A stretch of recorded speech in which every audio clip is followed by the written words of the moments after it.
leaving the Centennial Mountain Resort, and I'm halfway through the Macks Inn alternate. And as you can see, we got some snow last night at high altitude. That's the first snow of the season, really.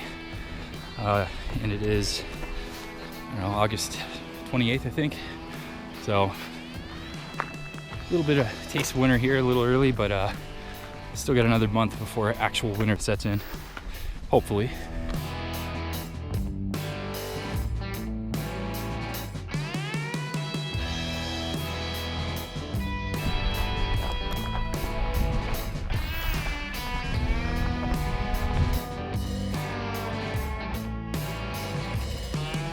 Hiker charged by bear on this trail. Remain alert and carry bear spray. All right, will do.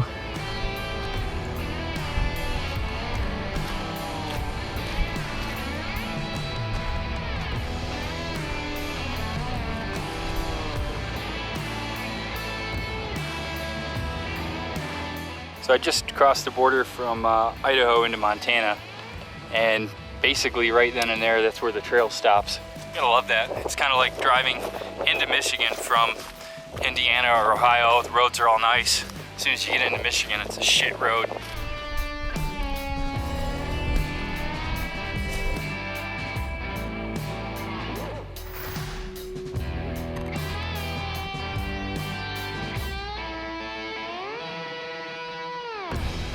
Hey, bear!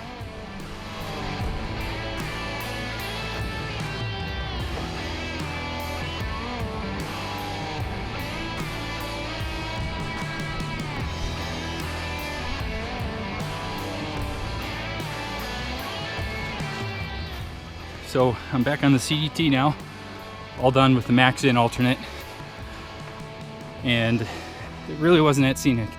The last 5 miles or so were actually on a trail. It was pretty faint, to be honest. Gut Hook app listed as a bushwhack.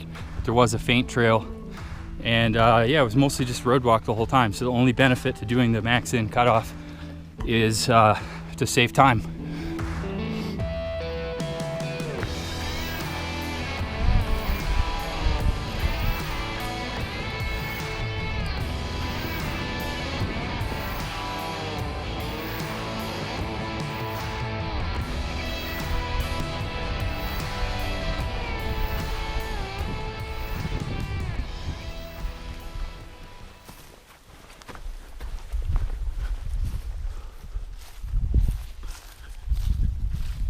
Well, this was a nice little campsite last night. Found it just as it was getting dark. And if the weather stays like this, I hope to do more cowboy camping. And that's why you don't camp down low in a valley.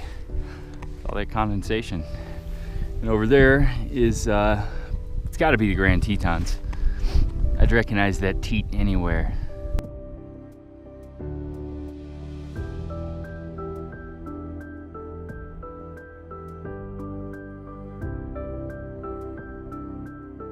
So before the trail, I was pretty confused by Macks Inn. Is it a hotel, a lodge? Is it a city? Well, it's both, I think. Macks Inn has a post office, but Google Maps redirects to Island Park Post Office. And it turns out there is an actual hotel-type place called Macks Inn Resort that was under construction, located in the city of Macks Inn, which is also part of an area called Island Park, which is a city on its own. Confused? Yeah, welcome to my world.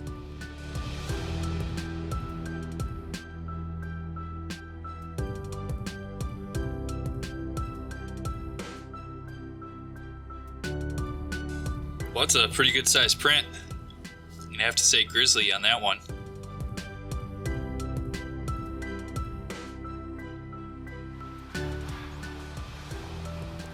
U.S. Sheep Experiment Station.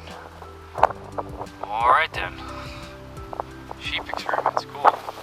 Now these here are grizzly bear prints. Finally some really good prints with the claw marks.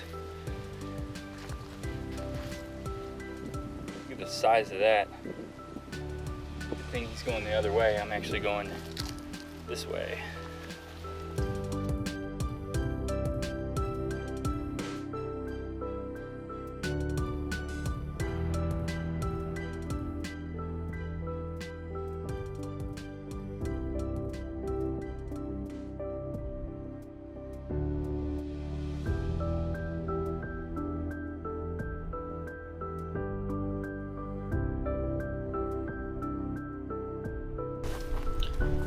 while I was in Macks Inn, I plotted out the rest of my town stops, mileage, and days for the rest of this hike. And as of the moment I left Macks Inn, I had 840 miles left with 34 days to October 1st. And that's my target finish date at this point. It works out to an average of about 27 miles a day with 2 zeros planned, one in Darby and one in Lincoln. And I'll also be doing the Anaconda cutoff. I'm not really concerned with the fact that I'm cutting miles off at this point because I added so many on that big alternate I did in Wyoming, and I'll still end up with about 3,000 miles.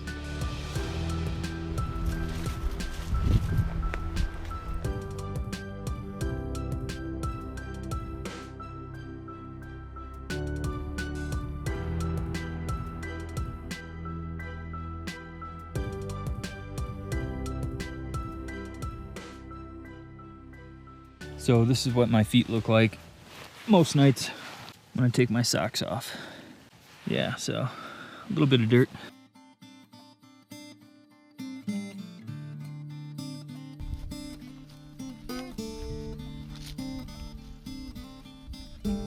So with few breakfast options in Macks Inn, I picked up some sausage biscuits from the grocery store while doing my resupply run. And then back in the hotel, those Jimmy Dean commercials kept playing. And it goes, "Boy, I wish I could tell you how I feel about a morning like this." Well, he's dead, so I bet he wishes he could tell me. But somehow they're still using his voice.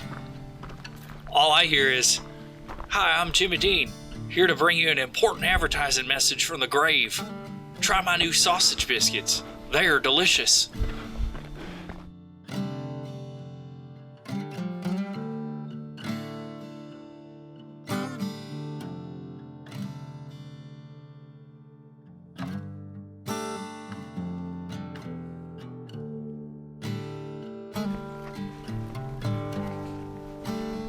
So this broken fence line here is the Idaho-Montana border. And what do you know? More cows. Such majestic creatures.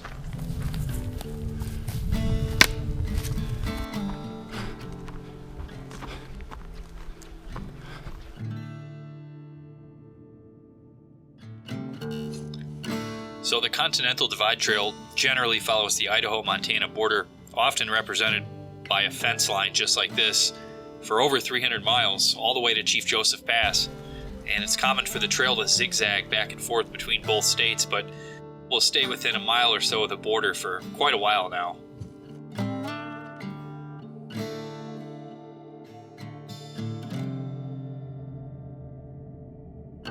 Absolutely massive. I believe that's Centennial Valley.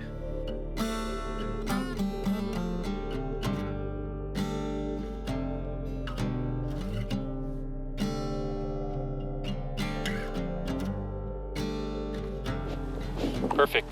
15-mile road walk.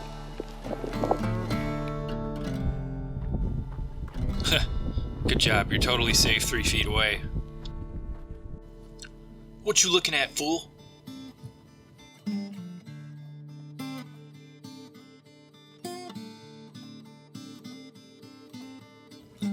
Well, Interstate 15 is just up the road. And just got a hold of Mike at the Mountain View Hotel, and he's on his way to pick me up right now. So I'll do my resupply tonight and get back on trail in the morning. One more time to relax. It's going to be a push the rest of the way to Canada.